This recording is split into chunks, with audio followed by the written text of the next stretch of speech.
a todos y todas. Espero que me estén viendo y escuchando correctamente. Damos inicio al cuarto y último encuentro del ciclo de terapias innovadoras en el consultorio. En el día de hoy vamos a hablar con tres grandes expertos latinoamericanos sobre psiquiatría.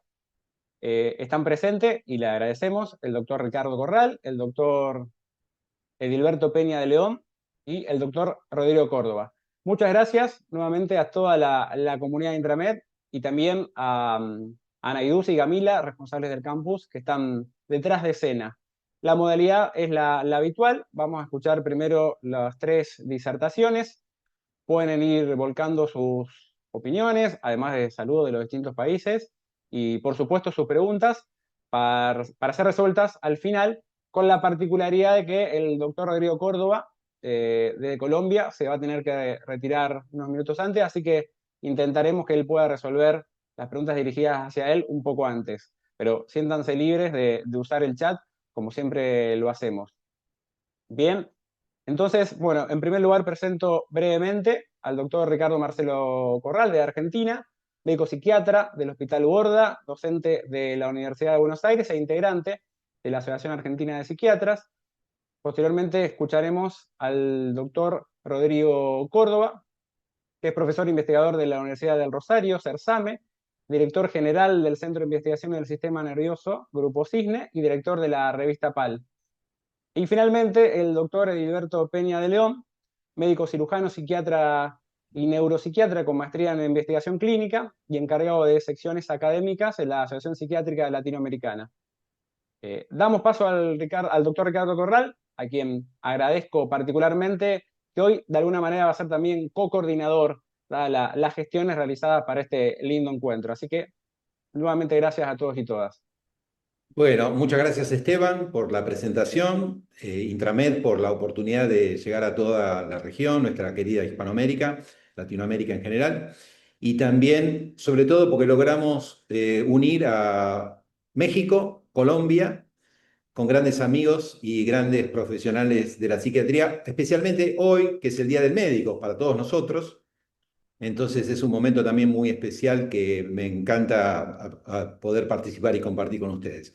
Bueno, voy a compartir pantalla para mostrar una presentación, que a ver si lo puedo manejar desde acá. La idea es hablar sobre, a ver si lo estamos viendo. ¿Se está viendo la pantalla? Sí, perfecto, Ricardo. Bueno, como me presentó Esteban, bueno, yo trabajo, en mi lugar de trabajo es un hospital neuropsiquiátrico acá en Buenos Aires, que es el Hospital Borda, muchos de ustedes quizás lo conocen. Soy profesor de la Facultad de Medicina de la Universidad de Buenos Aires, donde trabajo en docencia e investigación, igual que en el Centro de Investigaciones, que es la Fundación de Estudio y Tratamiento de Enfermedades Mentales, y soy miembro de la Comisión Directiva de la Asociación Argentina de Psiquiatras. La realidad es que voy a hablar desde la perspectiva de un médico clínico que tiene bastante tiempo trabajando, como decimos acá en la Argentina, un poco en la trinchera, trabajando con pacientes con padecimientos mentales, con enfermedades mentales, que como sabemos, y es uno de los grandes desafíos que tengo hoy para tratar de transmitirles a ustedes, sé que en el auditorio hay muchos médicos de distintas especialidades, no tanto de psiquiatría, por lo tanto, quise hacer énfasis en algunas cuestiones que están más vinculadas con lo que es la atención primaria en general.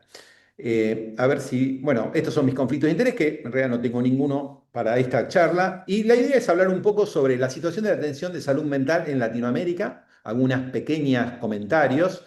Después la conceptualización sobre la esquizofrenia, donde quiero hacer un poco de hincapié en la clínica y la sintomatología, sobre todo para aquellos que no están tan familiarizados con la especialidad, y un poco lo que fue la evolución terapéutica de estos últimos tiempos que se inició hace muchos años. Bueno, la idea es, esto que creo es un tema central, ¿no? Nosotros en Latinoamérica tenemos estas barreras, unas brechas en la accesibilidad a la salud en general y en particular la salud mental. Hay varias razones, fundamentalmente tiene que ver con recursos, pero también con otras cosas que están vinculadas, como por ejemplo lo que está relacionado con el estigma y la discriminación.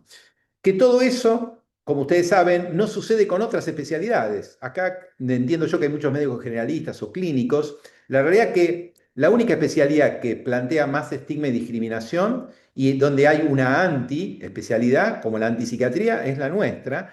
lo cual genera un problema porque implica que las dificultades de acceso van a ser mayores, porque hay barreras que están vinculadas con las personas por el autoestigma y los familiares, y algo muy importante en nuestro caso, de las personas que padecen enfermedad mental, que son nuestros propios colegas de otras especialidades. Por eso quiero hacer mucha relevancia a este punto y me parece que es una gran oportunidad esto que nos ha dado Intramed de poder transmitir algunos conceptos que son centrales porque, como no va a hablar después Edilberto y también Rodrigo, hay un tema de alta prevalencia de las enfermedades mentales en los consultorios de todos nosotros. Nosotros, bueno, porque somos psiquiatras, pero los que no son psiquiatras tienen pacientes que los van a consultar por las afecciones que padecen y que ustedes son especialistas, pero todos ellos seguramente tienen algunas otras cuestiones emocionales y algún porcentaje importante problemas de salud mental. Y cuando hablo de problemas me refiero a enfermedades que deberían ser tratadas y atendidas.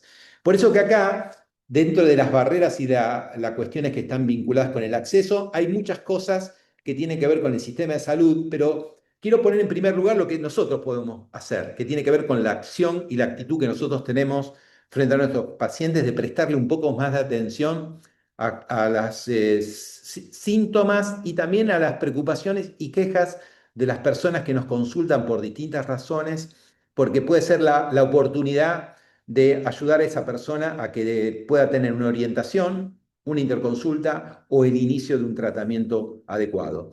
Tengan en cuenta que una de cada 3 personas que van a la consulta de la medicina en general, de cualquier especialidad, tienen alguna alteración y alguna perturbación psíquica que requiere algún tipo, al menos, de orientación. Entonces acá hay determinantes sociales y en esto lo que quiero plantear es que nosotros en todo esto que vemos que son lo que serían los borders, ¿no? Las fronteras entre lo que es la medicina, la salud y la acción social que implica el Estado, acá también creo que nosotros podemos aportar a través de la educación a la comunidad y sobre todo a la educación a los funcionarios, a los políticos que planifican justamente la política sanitaria, que tiene que ser una política de Estado más allá de los partidos políticos en nuestra a veces sufrida Latinoamérica, que tenemos padecimientos similares. Así que bueno, esto es un llamado un poco a la acción para todos nosotros como médicos, donde podemos actuar, no solamente con el paciente, con la persona que nos consulta, con la familia, pero con la comunidad en su conjunto. Bueno, ahora vamos a meternos un poco en el tema de lo que es la esquizofrenia. Hay una alteración que es importante tener en cuenta que comienza antes de la enfermedad en sí, porque en la enfermedad uno podría decir como constructo, uno dice, bueno, hay un periodo prodrómico y un momento de que hay un periodo de estado que es lo que llamamos el brote psicótico o el episodio psicótico. Pero la enfermedad comienza mucho antes. Este es un slide que está en inglés porque se lo tomé de Insel. Insel fue el director del Instituto Nacional de Salud Mental en los Estados Unidos y que muestra cómo en realidad acá, por ejemplo, empieza el prodromo, que es entre los 2 y 18 años, cuando en realidad el primer episodio psicótico suele ser posterior. Pero la enfermedad comienza antes, porque hay un desarrollo que está vinculado con la mielinización, cuestiones vinculadas con el riesgo que aparece, que lo vamos a ver en el siguiente slide, que está relacionado con alteraciones, por ejemplo, la primera, la carga genética, después factores perinatales, donde entra en juego todo, problemas de alimentación, problemas de consumo, de abuso, de maltrato, adversidades perinatales, prenatales también y posteriores en la infancia precoz.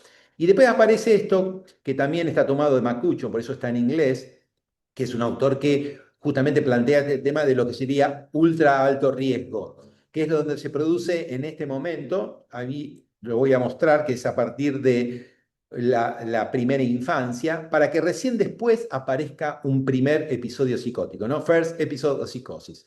Y después la evolución crónica, estamos hablando que la esquizofrenia por definición es una enfermedad crónica, y con un declive vinculado con cuestiones ya más cognitivas. Esto está vinculado con una seria enfermedad mental que genera mala calidad de vida y discapacidad, que tiene una prevalencia de por vida del 1%, es muy alto. Pensemos que, por ejemplo, en Argentina, que tenemos aproximadamente 50 millones de habitantes, estamos hablando del 1%, son 500.000 personas que padecen esquizofrenia. La distribución es muy similar en todo el mundo, hay una incidencia ligeramente más alta en hombres que en mujeres, Y el síndrome es muy heterogéneo, y ahí está la cuestión que uno quiere transmitir también a los colegas, ¿no? Porque nosotros estamos más acostumbrados a los síntomas positivos, que están relacionados con las alucinaciones, los delirios, pero también existen los síntomas negativos y los síntomas cognitivos, que en general son más precoces a los anteriores. Y estos están asociados específicamente a la esquizofrenia y están vinculados con alteraciones en la atención, en el rendimiento escolar, en la memoria, y por eso tienen que ser un llamado de atención, no solamente para la comunidad médica, sino también para la comunidad educativa. Muchas veces nosotros en la Argentina nos pasa eso, creo que en la región también. Los docentes tienen muy buena preparación y pueden advertir perfectamente cuál chico tiene una cuestión que puede estar vinculada con algo más patológico. De hecho, por ejemplo, no vamos a hablar del tema hoy del TEA, del trastorno de espectro autista, pero justamente muchas veces son las maestras de preescolar las que detectan por primera vez y advierten a los padres de alguna alteración de este tipo. Por lo tanto, ahí tenemos que trabajar con toda la comunidad. Los síntomas positivos, que son todos los más conocidos, que ya sabemos, que tiene que ver con las alucinaciones de todo tipo, visuales, olfativas, sobre todo las auditivas, los delirios, el lenguaje inapropiado, algunas cuestiones que tienen que ver con la motilidad. Los síntomas negativos son los más difíciles, sobre todo porque ahí es donde yo también quiero advertirlos a ustedes, sobre todo si toman la franja de adolescentes, porque tenemos que hacer un buen diagnóstico diferencial relacionado con algo que es crítico, que es justamente la etapa vital de la adolescencia, la crisis y la confusión de papel, que todos atravesamos y que genera conductas que a veces pueden plantear como una cuestión de aislamiento, de asocialización y falta a lo mejor de intereses. Esto, que a veces puede ser una etapa normal en el adolescente, requiere a veces una prestar atención. Y, como decía antes, el tema de los síntomas cognitivos. Para todo esto, una de las cuestiones centrales, sobre todo cuando no es tan evidente, que es cuando se incendió la casa, que es cuando aparecieron los delirios y las alucinaciones, es tener presente estos síntomas, esta forma de actitud frente a la vida, esta actitud existencial, cuando empieza a haber alteraciones funcionales. Ese es el punto crítico, donde nosotros tenemos que estar alertas. Si vemos a alguien que tiene cuadros y síntomas parecidos a estos, pero que además tiene una alteración funcional, en este caso, si estamos hablando de adolescentes, sobre todo rendimiento escolar, rendimiento académico, que no es explicado por otras razones, es el momento de tratar de tener una interconsulta con un psiquiatra para que pueda distinguirlo. Muchas veces lo que se necesita es un seguimiento adecuado, no necesariamente intervenciones farmacológicas, y dentro del seguimiento adecuado, una de las cosas que, bueno, hoy en esta charla no lo podemos desarrollar bien, tiene que ver con poder brindarle a la persona y a la familia un buen asesoramiento, lo que llamamos psicoeducación, pero además con una contención y un soporte de lo que llamamos psicoterapia cognitiva conductual, que le permita y que eso de alguna manera genere como factores protectores también de afrontamiento, como decimos, relacionados con las dificultades, sobre todo de habilidades sociales. Esto es ya metiéndonos un poco en la cuestión farmacológica, que muchos de ustedes seguramente conocen. También está tomado de una publicación, por eso que está en inglés, le pido disculpas, porque no quise ponerlo tal cual está.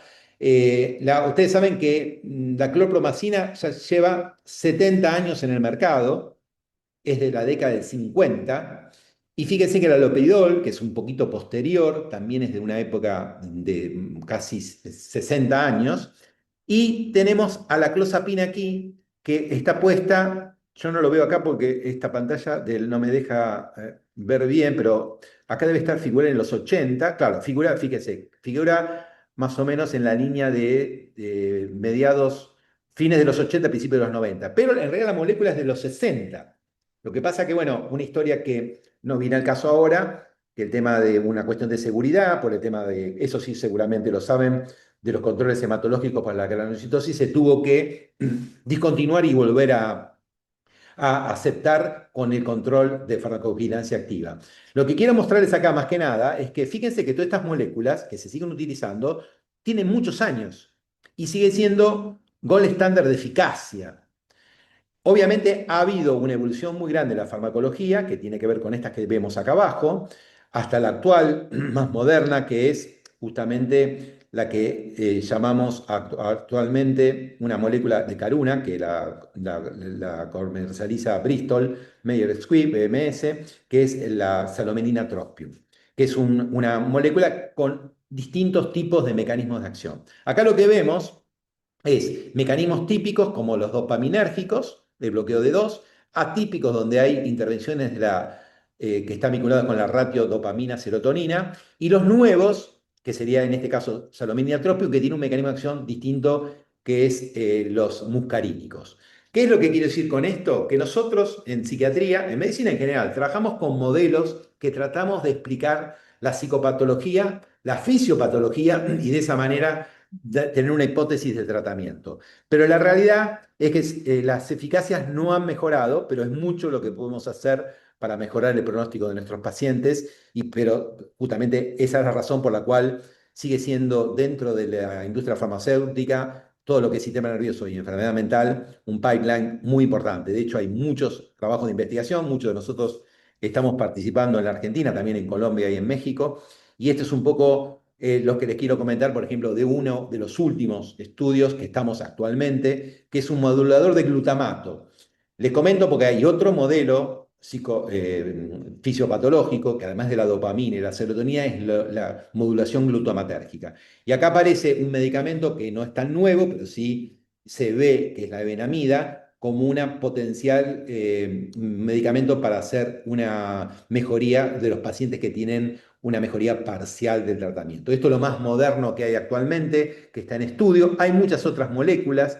Yo no quise hacer un delineado total de esto, pero sí mostrarles que sigue habiendo bastante investigación. En este estudio, lo que nosotros estamos buscando es que la evenamida sumado al antipsicótico que ya está usando como si fuera un add-on, ¿no? Un augmentation therapy, un potenciador, mejora la eficacia del tratamiento anterior. Para darles un ejemplo de lo que mostramos antes, un paciente que está con clozapina, con olanzapina o con risperidona, por ejemplo, que tiene un efecto positivo y terapéutico, pero que mantiene algún efecto residual.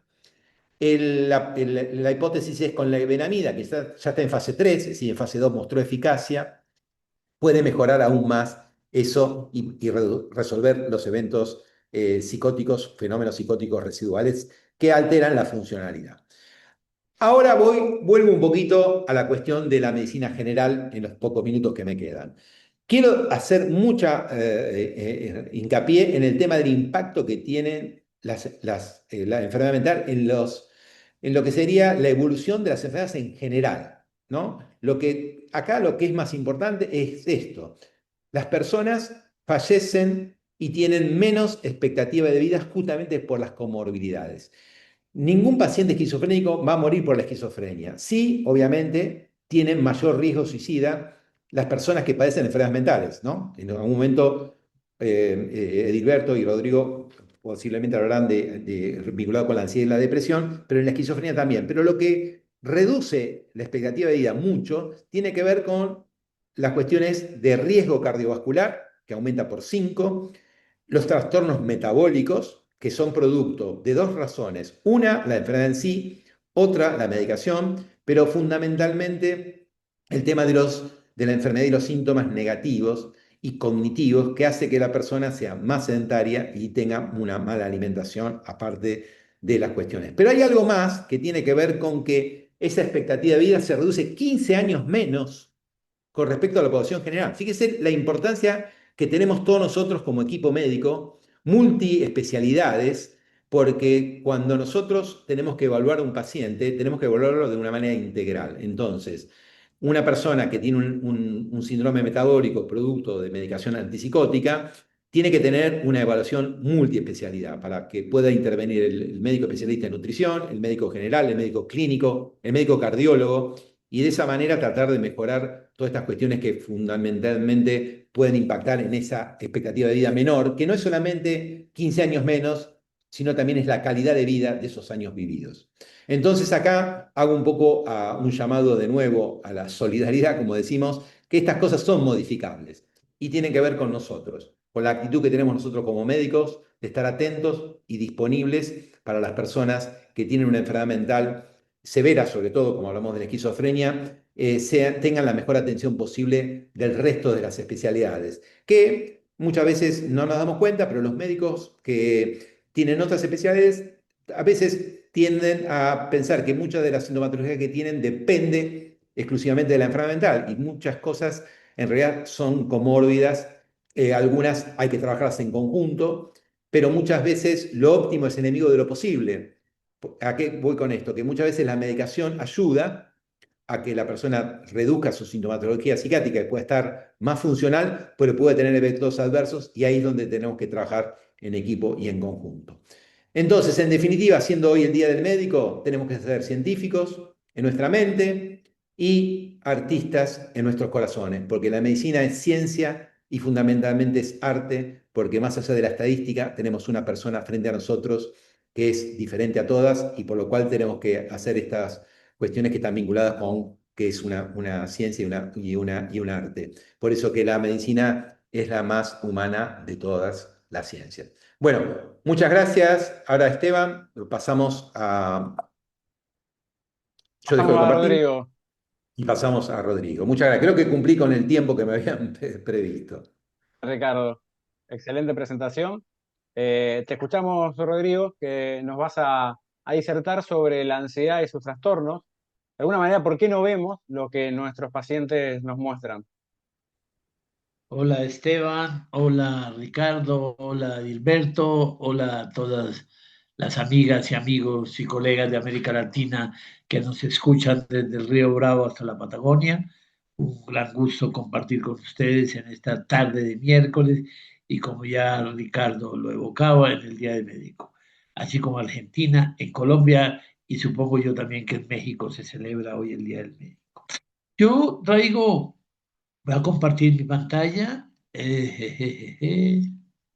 Vamos a ver. ¿Ya estamos? Sí, perfecto. Quedaría maximizar. Sí. Bueno, que ya lo haya podido Excelente. hacer, eso ya me parece un gran logro para mis limitaciones tecnológicas. Muy bien, como les decía, es muy llamativo que nosotros podamos hablar en esta tarde de un tema tan particular, quizás de parte de la vida cotidiana. De hecho, y algunas veces lo he considerado, que el precio que paga el hombre por pensar en la ansiedad. En ese sentido, sin duda, a veces como una característica propia de la especie humana, termina convirtiéndose en un trastorno y en un trastorno que genera limitaciones significativas en la calidad de vida. Entonces, sobre ese orden de ideas, creo que lo más llamativo es traer esta frase de Jorge Wagner que plantea que la discusión, y en esto que tenemos tantos colegas de otras disciplinas, siento que la fortaleza o el gran interés de la conversación interdisciplinaria aparece cuando sus interlocutores no ignoran lo mismo. Y en ese sentido, creo que eso le da muchos elementos para generar una discusión grata en estos momentos. Una bióloga ya fallecida hace un buen tiempo, pero quizás planteaba algo que sin duda da condición y marco a lo que es la condición humana. Solo dentro del momento representado por estos tiempos, una especie, los seres humanos adquirieron la capacidad, el poder la carga, el poder significativo de alterar la naturaleza de su propio mundo. Y en ese sentido, todo esto lo traigo a colación porque muchas de las situaciones, cuando las vemos o las identificamos, está en nosotros poderlas transformar. Entonces es llamativo que perdamos el norte, de que el equilibrio emocional también se rompe. Y en eso la ansiedad y los trastornos de ansiedad son los cuadros clínicos más comunes. Quiero traer a colación, y sobre eso anclaré un poco mi presentación, este estudio de América Latina. América Latina tuvo un estudio de campo que nos arrojó muchos datos que todavía nos sigue arrojando en cabeza de una psicóloga argentina que hoy en día está en Ginebra en la Organización Mundial de la Salud, que es la doctora Deborah Kester.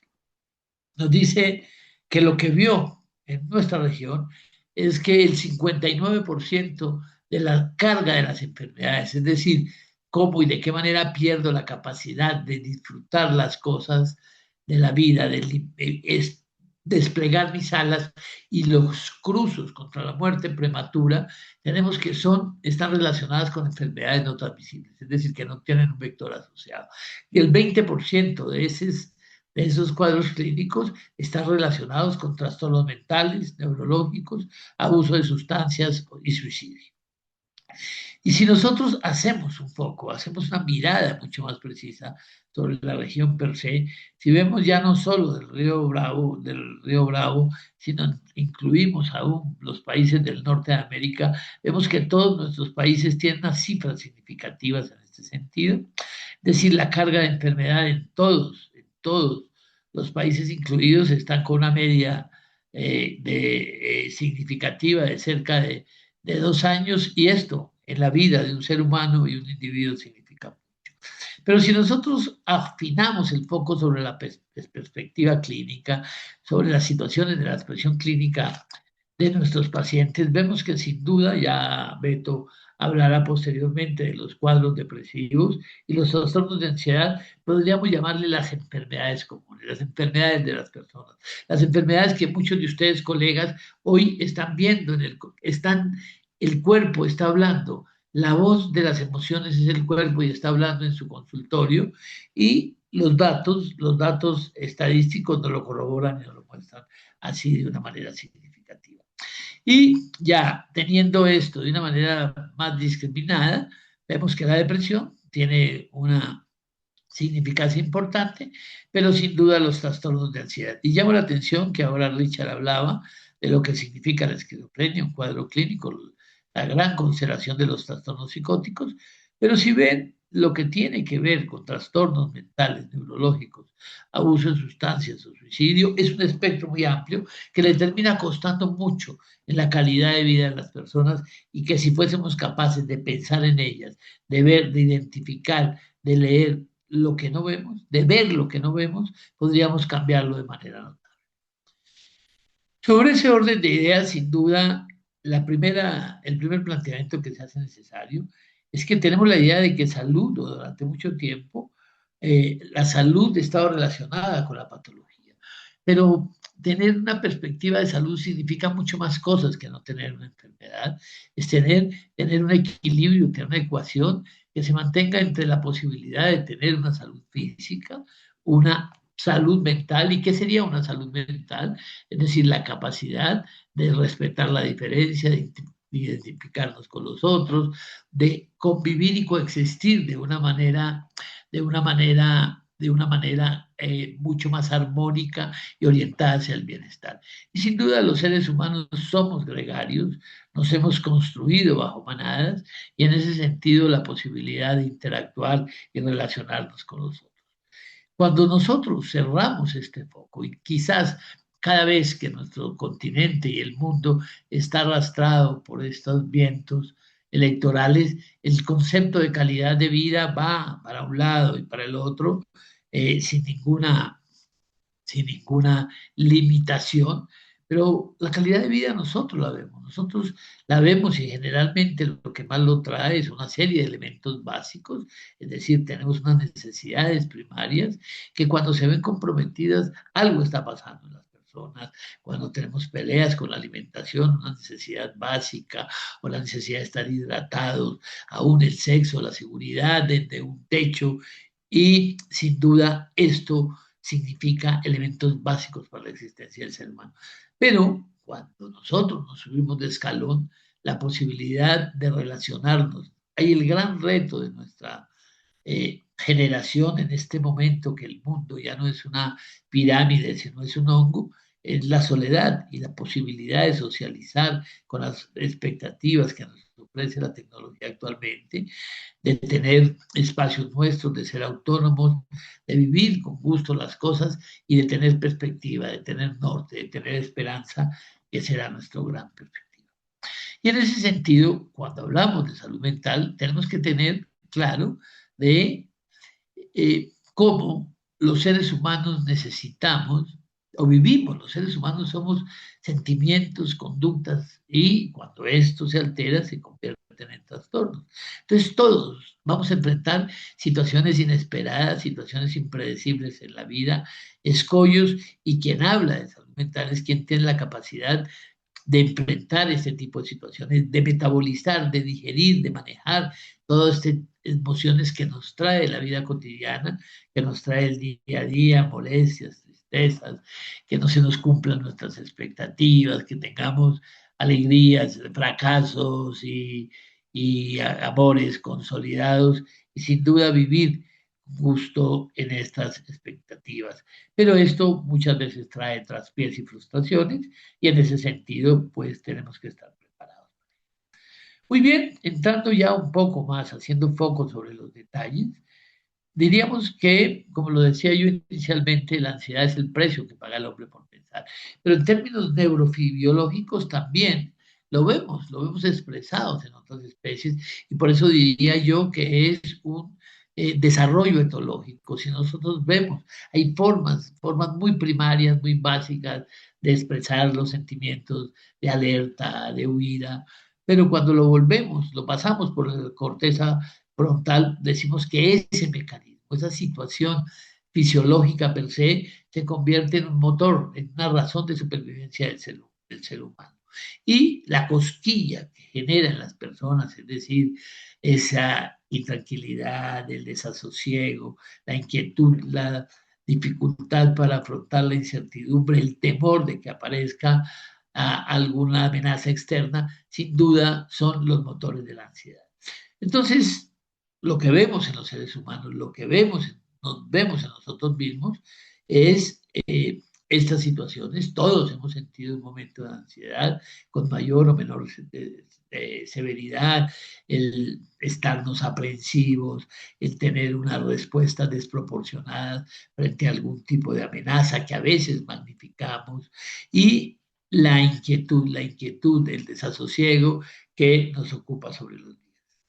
En este sentido, si vemos, hay un escalón, hay un camino, como la ansiedad empieza a ser vivida y generalmente es un tránsito en que terminan siendo, y cuando veamos los trastornos lo miraremos con detalle, donde esta situación potencial, estresante, termina convirtiéndose en una visión, una sensación constante, permanente, durante la mayor parte del día. Entonces ya la situación de alerta, de valorar, de visualizar el entorno, empieza a convertirse en amenazante, y sin duda lo que nos convierte o nos lleva, y es como lo hacemos en diagnósticos clínicos, es que se convierte en persistente, prolongada, disfuncional, y pierde toda la posibilidad de adaptarse con el entorno.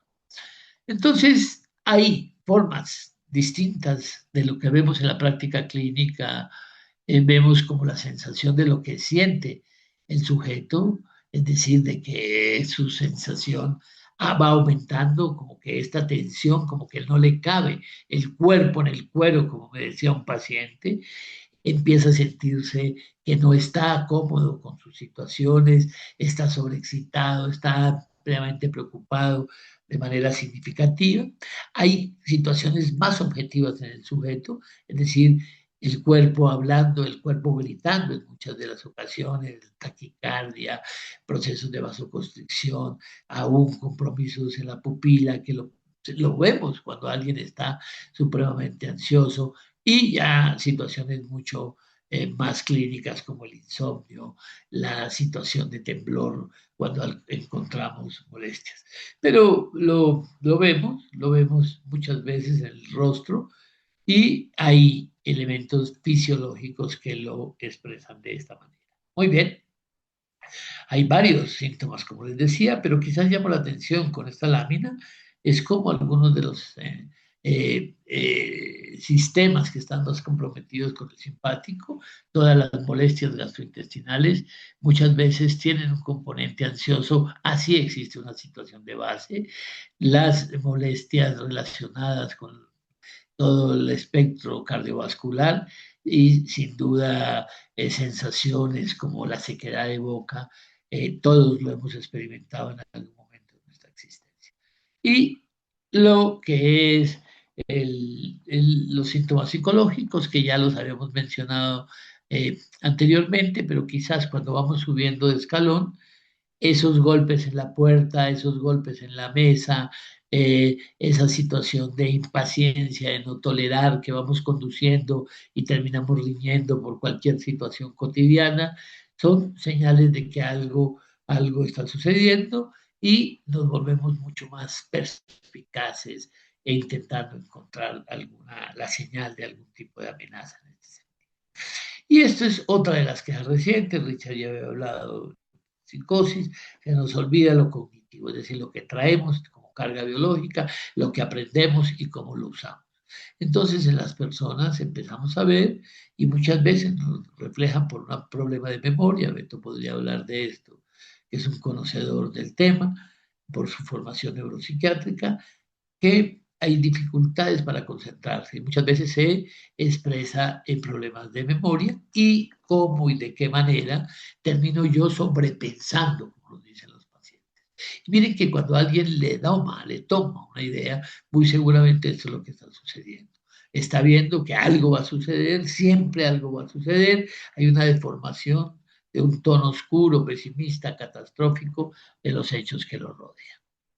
Muy bien, nos hemos hecho la pregunta, ¿por qué nosotros, colegas, por qué los médicos no hacemos diagnósticos? Cuando muchos de los pacientes, si ustedes lo relacionan, están sentados en la silla del frente de su escritorio. Yo diría que lo primero es que la voz la voz de las emociones es el cuerpo, es la emisora de las emociones, la que transmite las emociones y muchos de estos cuadros clínicos, como se los describía, sin duda requiere una evaluación de paraclínicos, pero lo llamativo es que a pesar de la evaluación juiciosa y rigurosa como tal, no pensamos en hacerles preguntas particulares, si se ha sentido triste, si esto desde cuándo viene, y sin duda esos elementos de somatización que no tienen una historia natural de alguna enfermedad nos debe obligar a pensar de que sin duda no vemos lo que estamos viendo. Lo otro es cómo atribuye los síntomas, es decir, lo más llamativo, la somatización, pero la normalización es el otro hecho. Pues cómo no voy a estar, el mundo está en caos, la situación es muy tensionante, no sabemos qué va a pasar en América, no sabemos qué va a pasar en el mundo, no sabemos si el cometa este que viene, si va a llevarnos por su cuenta y enfrente. Entonces, estas situaciones sin dudas terminan convirtiéndose en justificaciones, así como hechos psicológicos. Es que en diciembre yo siempre me pongo tenso, no sé cómo terminar el año, me da mucho reto, ¿qué va a pasar conmigo? Intentan psicologizar estas situaciones de una manera pues muy silvestre. Y lo otro es lo vergonzante. El estigma es una lecha, todavía es una batalla desigual, pero las personas sienten vergüenza. Desafortunadamente, esa dicotomía del problema mente-cuerpo, donde se asoció con la voluntad, que todo se puede solucionar con la voluntad, pues a las personas las hace sentir frágiles y quizás vergonzantes y no los lleva a consultar. Muy bien, entonces yo diría que esto, cuando tenemos salud mental, tenemos problemas, se nos vuelven trastornos. ¿Cómo hacemos diagnósticos? Hay un cambio en el funcionamiento previo, hay una presencia de síntomas en una unidad de tiempo y hay un compromiso en la funcionalidad.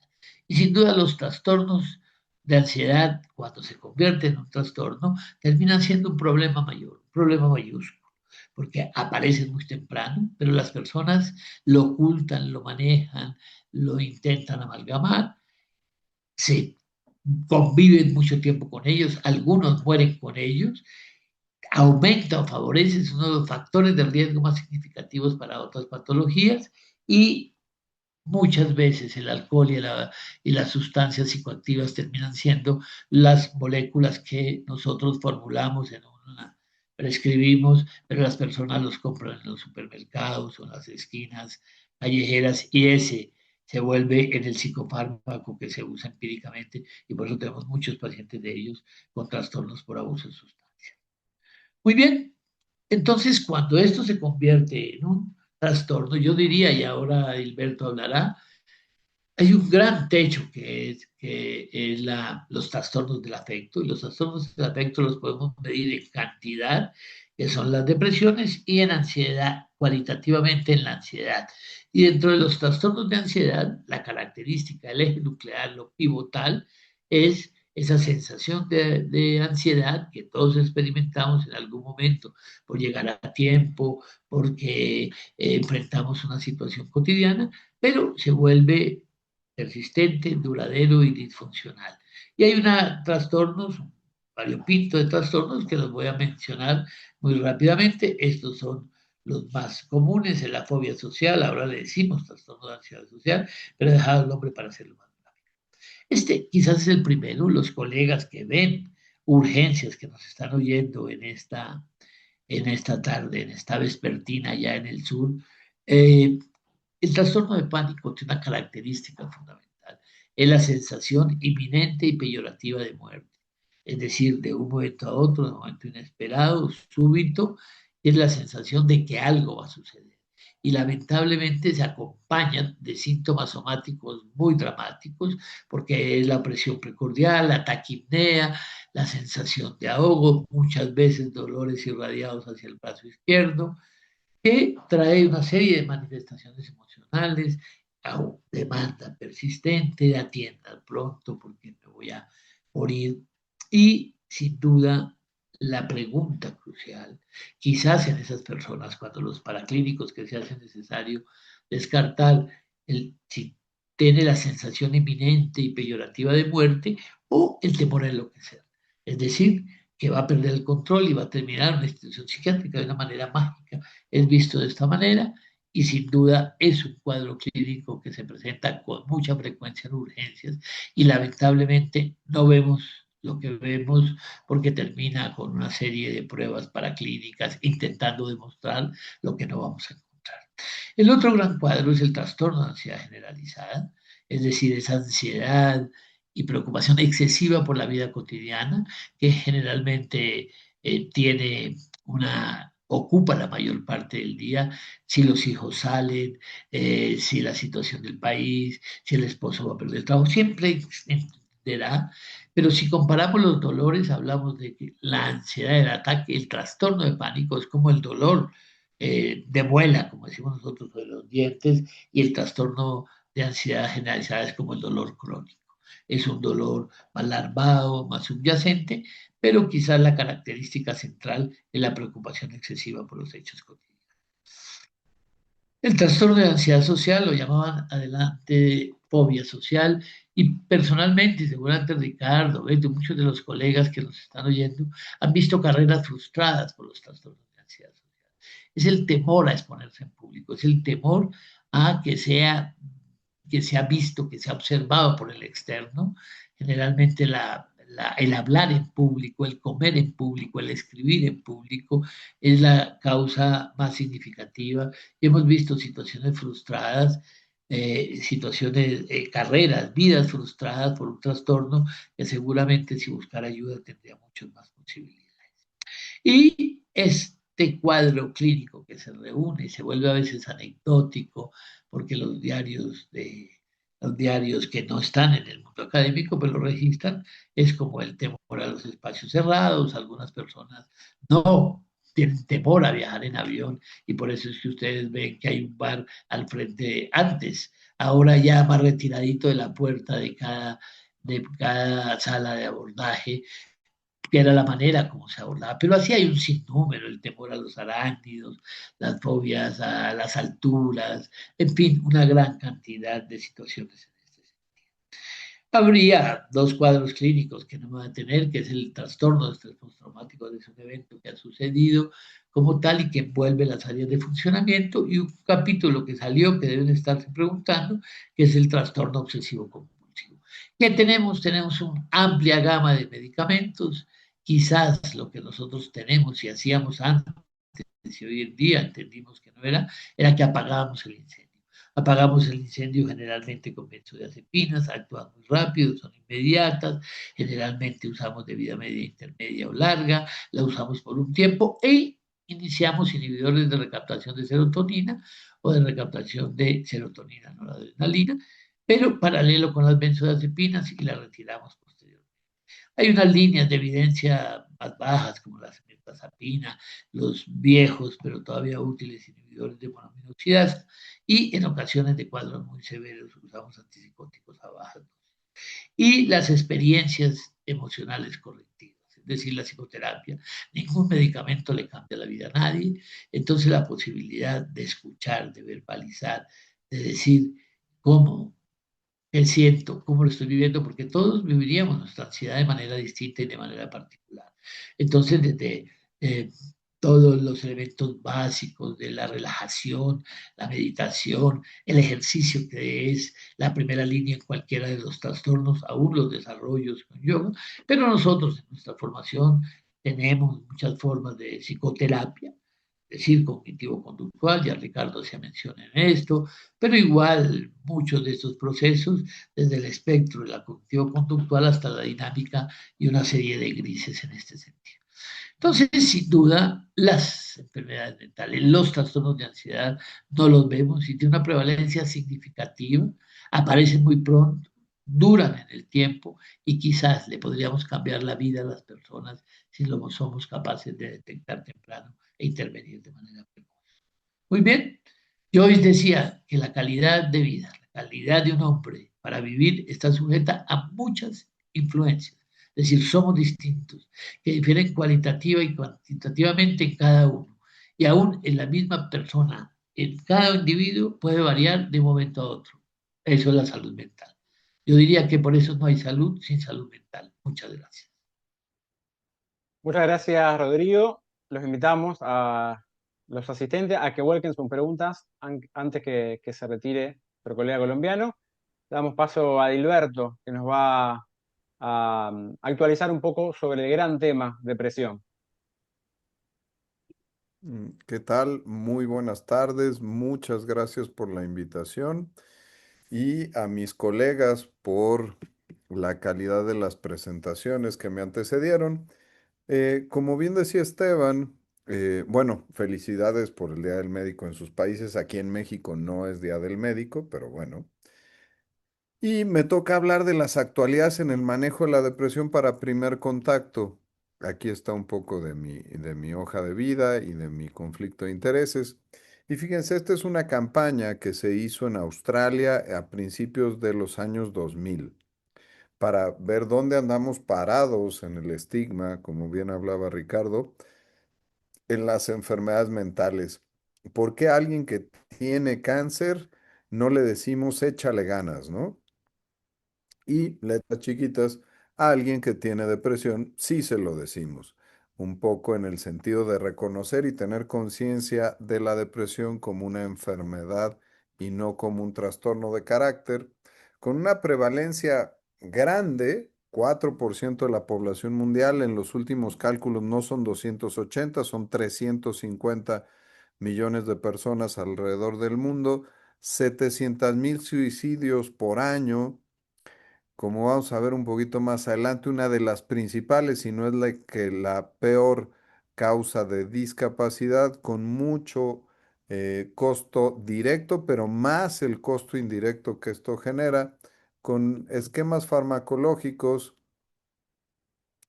que no funcionan de un día para el otro, algunos datos de mala eficacia, la depresión con respuesta inadecuada ha ido aumentando en prevalencia y con muy pocas opciones en cuanto a la suicidalidad como un fenómeno alrededor de esto. En 2017, la Organización Mundial de la Salud dedicó el Día Mundial de la Salud, 10 de octubre, perdón, 7 de abril, me confundí, que ese es el Día Mundial de la Salud Mental, a la salud mental en el trabajo, con datos bien poderosos. Uno de cada 5 empleados en una oficina tiene un problema de salud mental y por cada dólar que mi empresa le invierte a la salud mental, gana $4 en productividad, cambiando el paradigma de que gastar en salud mental significa perder dinero. Este es un estudio icónico de Kessler en el 2003 en el sistema de salud británico. Dijeron, bueno, qué pasa con los pacientes que tienen depresión. El sistema de salud los capta y se resuelven. Pues no, aquí podemos ver para ese entonces, y yo les diré que probablemente las cifras estén por ahí en este momento, metieron 100 pacientes con diagnóstico de depresión al sistema de salud británico con médicos de primer contacto. La mitad de ellos no recibieron diagnóstico de depresión y la otra mitad sí lo recibieron. De la mitad que recibieron el diagnóstico, solo la mitad recibió tratamiento. Y de los que recibieron tratamiento, solo 20 de cada 100 tuvieron un tratamiento antidepresivo. Entonces, luchar, como decíamos, fortalecer en este sentido el estigma a nivel social, pero también dentro del propio ámbito médico y médicos de primer contacto. Si vemos rápidamente un diagrama de fisiopatología de la depresión, aquí solo estamos viendo la teoría monoaminérgica, pero cómo varios neurotransmisores están implicados y se pueden relacionar con el cuadro clínico que vemos todos los días en el consultorio sobre depresión, como vemos anedonia como incapacidad para sentir placer, la disminución en el impulso y en la motivación, la mala concentración, anedonia más dopaminérgica, los temas cognitivos y de impulso, dopa noradrenérgicos y los temas de regulación serotoninérgica, alteraciones en ciclos de apetito-saciedad, de sueño-vigilia, el estado de ánimo o la ansiedad. Ahí tenemos la interacción de la ansiedad con alteraciones del eje hipotálamo, hipófisis, órgano blanco y generación de cortisol. Y también aquí deberíamos de meter ya ahora al glutamato, a la glicina. Ricardo les hablaba en otras áreas del conocimiento neuropsiquiátrico, ya de las opciones glutamatérgicas. En depresión tenemos ketamina, tenemos esketamina, eh, probablemente la aprobación en los siguientes años de los alucinógenos, también con rutas glutamatérgicas. Los criterios diagnósticos del DSM-5, ya estamos en el 5 revisado, pero esencialmente son los mismos. Hay dos criterios pivote que si los tenemos presentes en más de las últimas 2 semanas durante la mayor parte del día, que son estado de ánimo depresivo y anedonia, tenemos un 93% de sensibilidad al diagnóstico, con un 86% de especificidad. Con esto, decirles que casi estamos arriba de una prueba de lisa de VIH, haciendo este simple par de preguntas al respecto. Y se tienen que combinar con estas características de más de 2 semanas, alteración en la funcionalidad y descartando otras causas médicas o de abuso de sustancias, con otros 3 más de los criterios secundarios. Alteraciones más del 5% en mi peso corporal en el último mes hacia arriba o hacia abajo, insomnio o hipersomnia, fatiga o hiperactividad motriz, que podemos tener los dos, incluso agitación, retardo psicomotor, y alteraciones formales del pensamiento, como las ideas de minusvalía, trascendentales, culpa, muerte, o francamente pensamientos de muerte y de acción suicida, con más datos cognitivos. Una sugerencia, rapidísimo, fácil, validado en todos nuestros países de Latinoamérica. Tenemos el cuestionario sobre salud del paciente, el PHQ-9, que como pueden ver los criterios, se hizo una forma operativa de frasear estos criterios durante una entrevista o que pudiera entender el paciente en un autollenado. Aquí tenemos encima una graduación de severidad que nos permite rápidamente ver la posibilidad del diagnóstico, severidad y abajo una combinación con escala de funcionalidad para hacernos una idea mucho más clara acerca del diagnóstico. Los antidepresivos no son las moléculas más modernas de la historia si consideramos que el primer antibiótico lo tuvimos en 1908.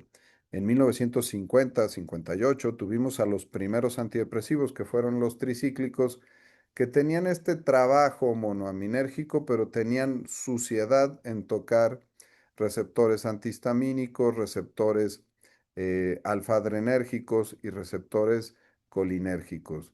Después, en los 80 viene la revolución de los inhibidores selectivos de recaptura de serotonina, pero ante algunas dudas de eficacia, caemos en la evolución de los duales para ahí venir ahora los multimodales, a otros mecanismos combinados o incluso, como les decía ya, rutas como los neurocorticoides que van a receptores GABA y glicina o los glutamatérgicos.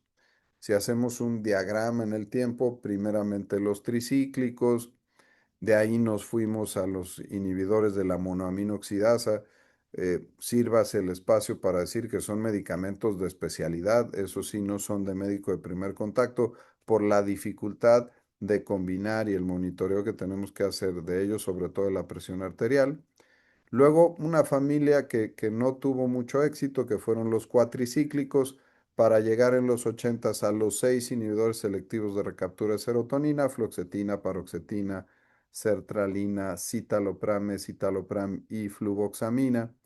Y luego fueron saliendo los duales, mecanismos no exactamente duales como la mirtazapina, pero sí la venlafaxina, la desvenlafaxina, la duloxetina, el milnacipram, el levomilnacipram, la vilazodona, que fueron los últimos que aprobó la FDA antes de cerrar estos dos mecanismos de acción y decir que solo iba a aprobar mecanismos innovadores. Ahí es donde vino la vortioxetina y la gomelatina, melatoninérgico, la gomelatina, multimodal, la vortioxetina y ahora los nuevos que están buscando aprobación. El esquema usual de uso de un antidepresivo cuando no son de dosis fija, porque tenemos algunos que lo son, hay que tener la costumbre de irlo titulando cada 5, cada 7, cada 10 días, ir vigilando la respuesta. Hay un estudio en Francia súper interesante donde los médicos de primer contacto fueron comparados en efectividad de tratamiento contra los psiquiatras en la depresión. Los médicos de primer contacto tuvieron 73% de éxito y los psiquiatras 66% de éxito. El secreto de todo esto, cuando lo analizaron, fue la cercanía con el paciente y el monitoreo.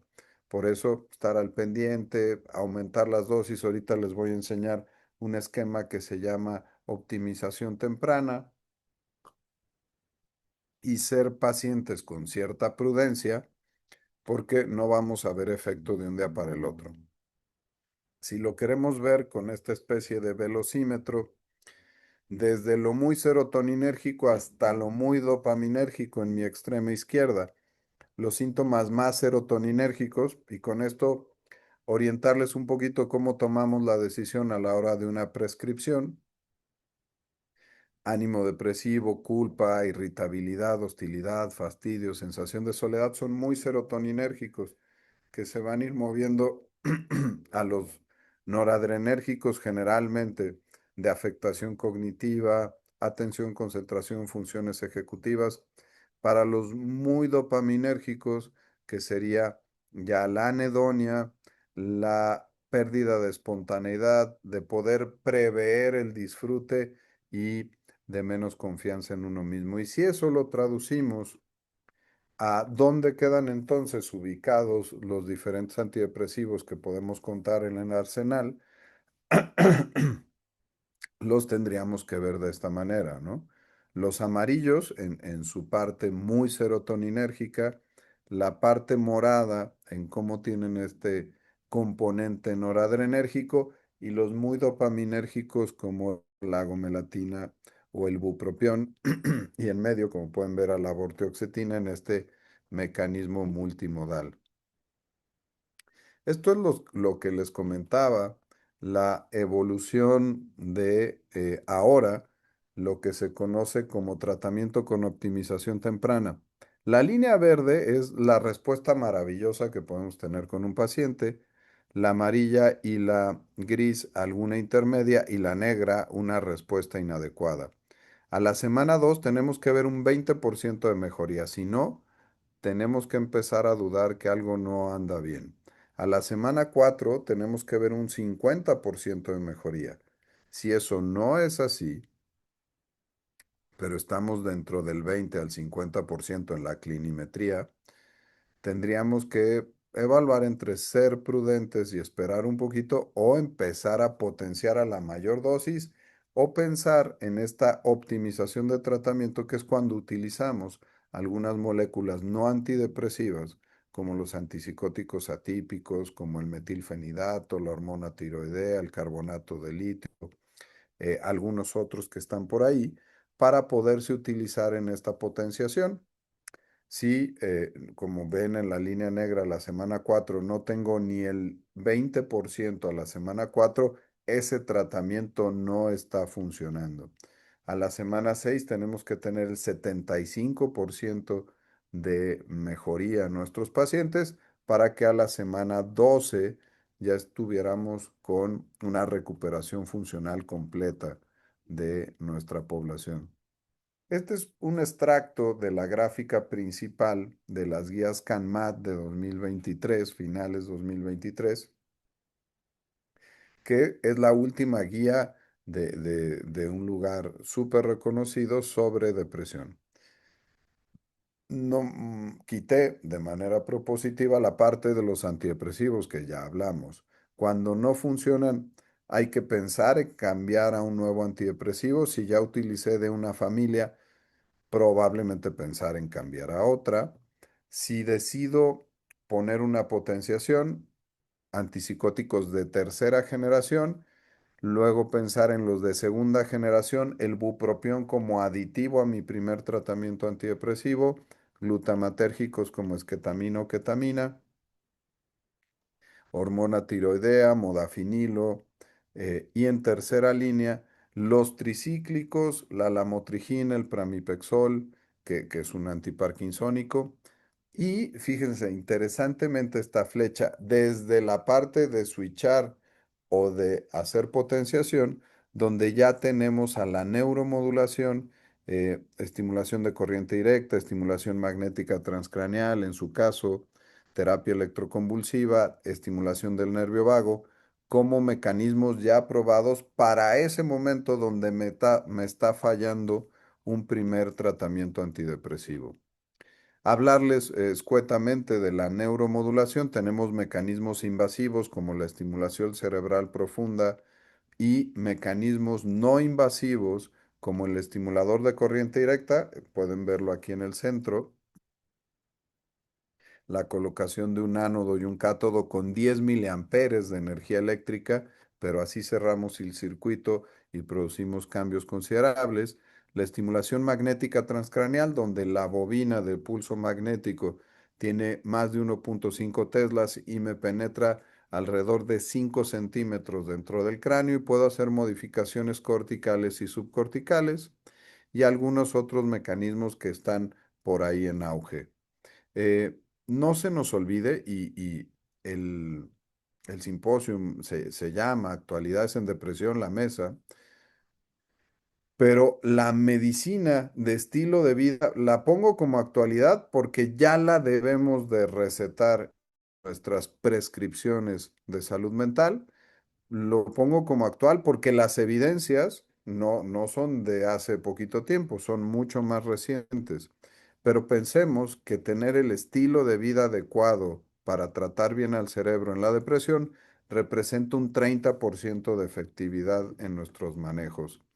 Una dieta más de corte de estilo mediterráneo, actividad física 4 a 5 veces a la semana, 45 minutos de intensidad moderada, lo valioso de buscar satisfacción y placer en los hobbies y las situaciones que me producen bienestar, las técnicas de relajación, la obligación de aprender a meditar y aprender atención plena y técnicas de respiración, el podernos proporcionar un sueño reparador todas nuestras noches, ya no solo fijarnos en horas, es como muy común eso en los pacientes, entendiendo que ahora nos tenemos que fijar en la satisfacción subjetiva global de nuestro sueño, un mejor medio ambiente, la dificultad de la crisis climática y los ecosistemas como factores que nos afectan, el valor de la socialización, bien decía Rodrigo, acerca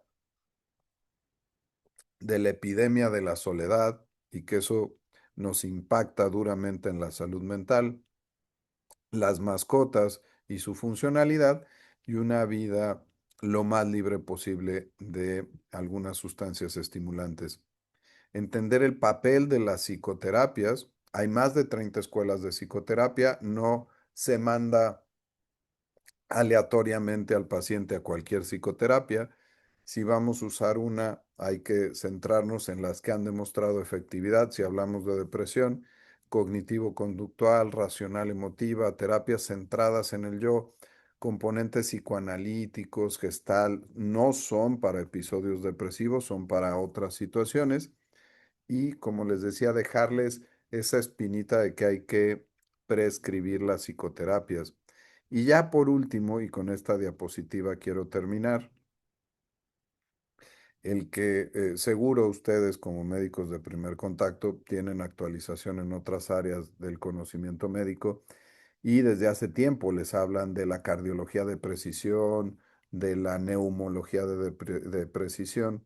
Tenemos ya la psiquiatría de precisión donde nuestras buenas historias clínicas, el conocimiento genómico, la epigenética, ya la metabolómica y la proteómica, que nos hablan de cómo tenemos el metabolismo y el funcionamiento, las bases de datos con todos nuestros dispositivos, nuestro manejo en la web, que proporciona datos que pueden leerse dentro de mi contenido de salud mental, nuestros expedientes electrónicos, cómo cargamos los datos y biomarcadores de la neurofisiología o de las pruebas cognitivas para poder refinar los diagnósticos, el impacto del medio ambiente y esto se puede mezclar, sobre todo más ahora con la rapidez de cálculo de una inteligencia artificial y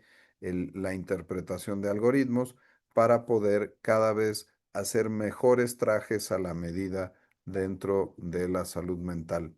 Aquí están mis medios de contacto y creo que Esteban nos dirá, pues es el momento de a lo mejor pasar a preguntas y respuestas. Muchas gracias. Bien, muchas gracias a vos, Edilberto. Recuerdo que este encuentro va a quedar grabado a partir de mañana para poder volver a verlo. Aprovechamos los pocos minutos que nos quedan para las preguntas que puedan surgir.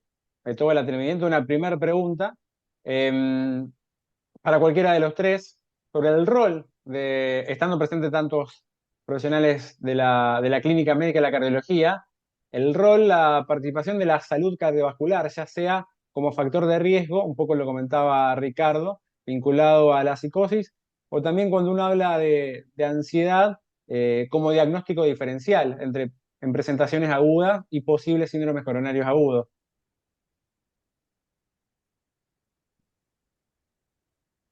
¿Quieres responder, Ricardo, o puedo empezar yo? Sí, ok. Les recomiendo, este año, creo que fue abril, el Journal Americano de Cardiología publicó todo un número acerca de la cardiología conductual, que ya habían tenido un número en 2020, en 2014, dejando clarita la evidencia de cómo hay esta relación bidireccional donde los padecimientos cardiológicos con sus secuelas de mala vascularización a nivel cerebral, mayores factores de la cascada inflamatoria, peor tema metabólico, afectan el desarrollo de las patologías de salud mental y viceversa, la depresión, la ansiedad, padecimientos psicóticos son deleterios de la funcionalidad de los padecimientos cardiológicos, de un mal apego y de una mala evolución. Por eso el término es muy provocador, este de la cardiología conductual, dejando ya sin ningún lugar a duda que tenemos que tenerlo en mente y pensar en la comorbilidad de estas dos áreas del conocimiento médico cuando estamos evaluando a un paciente desde salud mental o desde problemas cardiovasculares. Bien, gracias, Gilberto. No sé si Ricardo o Rodrigo quieren agregar algo. No, quizás solamente muy bueno lo que dice Dilberto, estamos así, es bien bidireccional.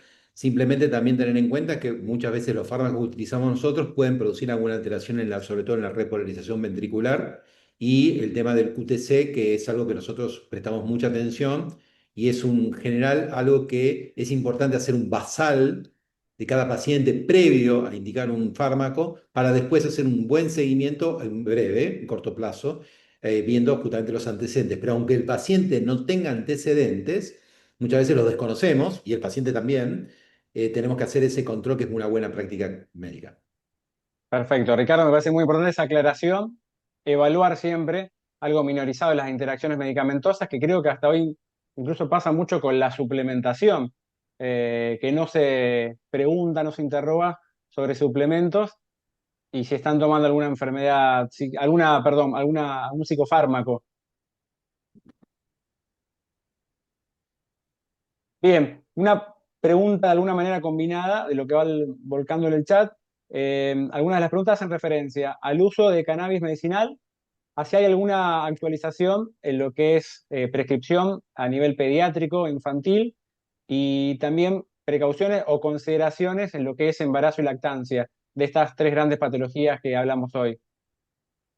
Bueno, no sé si querés, Edilberto, yo lo que la primera pregunta sería de cannabis medicinal. Es un tema que ya de por sí tenemos que tener cuidado cuando hablamos de cannabis medicinal, porque acá en la Argentina tenemos una situación problemática, creo que en la región pasa también, porque no son GMP, digamos, no son de buenas prácticas de manufactura, sino son medicamentos que tengan un conocimiento de calidad y de qué es lo que estamos dando. Ese es el primer punto, ¿no?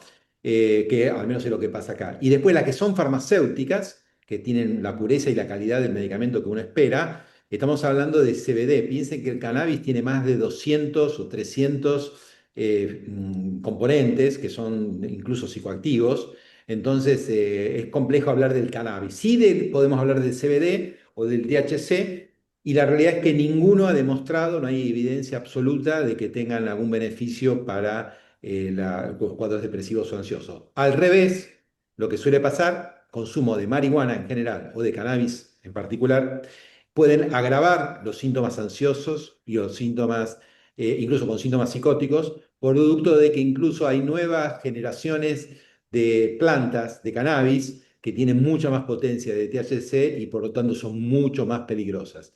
Así que en realidad desde el punto de vista de la evidencia científica tenemos que decir que tenemos que descartar absolutamente eso al día de hoy. Bien, Edilberto o Rodrigo, ¿algo para agregar? Ya sea sobre cannabis medicinal o sobre embarazo o lactancia, alguna actualización en lo que es psicofármacos a nivel pediátrico. Rodri, sí, sí. No, yo diría que lo del cannabis medicinal es una propuesta interesante, es un camino por transitar, pero sin duda, hasta que no tengamos una evidencia, es más atrevido decir. Y sobre todo en procesos pediátricos que requieren unos manejos mucho más rigurosos, pues con mucha mayor razón. Ahí yo igual agregar un poquito, México no tenemos cannabis medicinal, tenemos solo lo que se vende en un mercado casi negro como suplementos alimenticios, tienen esa etiqueta por parte de la instancia regulatoria. En pediatría, decir que las investigaciones solo llegan algunas moléculas a investigación en pediatría porque cuesta mucho, tiene mucha dificultad el poder hacer correctos protocolos de investigación en pediatría, los consentimientos informados, la alta prevalencia de respuesta al placebo por parte de la población pediátrica. Entonces, por eso, como antidepresivos, pues tenemos, por ejemplo, FDA aprobado a la fluoxetina y como ansiolítico solo a la sertralina. Y además de como todas las cosas que ustedes se pueden imaginar al respecto. Y en tema de embarazo, decirles que ahí tenemos y nos ajustamos a todas las convenciones internacionales en derechos humanos. La psiquiatría está en el mismo sentido. No podemos hacer investigación en embarazadas, entonces no tenemos fármacos, ni un fármaco aprobado sí tenemos el poder de la experiencia y la metodología de procesar los datos de las pacientes que han tomado psicofármacos embarazadas y que podemos aprovechar de eso si tratamos a los pacientes. Y, por ejemplo, decir que ya contamos ahora con antidepresivos con aprobación para depresión postparto, no en el tema del embarazo, como puede ser suranolona. Entonces, nos vamos moviendo en lo que nos permiten las regulaciones éticas. Sí, ahí yo les agregué en el chat, si lo pueden ver, hay dos sitios, uno sobre todo que es ilactancia.org, que pueden actualizar medicamentos que son más seguros para el tema de lactancia. Bien, otra de las poblaciones, ya casi estamos cerca del final, por la que preguntan, es sobre mujeres en menopausia, si hay alguna actualización a la cual quieran hacer referencia. ¿De Diverto o Rodrigo? No, Rodrigo. yo veo que es uno de los grandes retos de la política pública, porque muchos de los fenómenos asociados a la perimenopausia están relacionados con fenómenos mentales o emocionales. De hecho, la vida, los acontecimientos vitales de las mujeres están relacionados con fenómenos emocionales. Y la menopausia y la perimenopausia tiene sucesos relacionados con eso. Entonces, digamos que la primera, porque a veces pensamos en innovación y queremos tener la mayor máquina, pero que los colegas ginecólogos, los colegas de otras disciplinas piensen que hay que dar soporte a los fenómenos emocionales de la perimenopausia, a mí eso ya me parece transformador, innovador, transformador. Segundo es quizás donde hay mayores niveles de evidencia, están en los inhibidores selectivos de recaptación de serotonina y noradrenalina, hasta el momento. Y en este momento, Beto me puede ayudar. Existe un medicamento que está en fase 3, 3 terminando, que se me escapa el nombre de Beto. Ahorita no lo tengo yo tampoco. En México, es de un amigo nuestro común que estuvo por acá visitándonos. A ti te, bueno, no sé, se me escapa.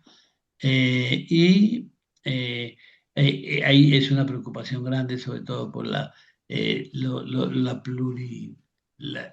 pluriexpresión clínica de los síntomas. Bien, una última pregunta de mi parte, para cualquiera de los tres que quiera opinar. Si consideran hoy que son grandes errores en el consultorio, incluso transversales a cualquier especialidad, no evaluar un poco la soledad como factor de riesgo y al mismo tiempo apelar a la voluntad del paciente para sobrellevar ciertas patologías. Bueno, excelente, ese comentario. Muy bueno, Esteban.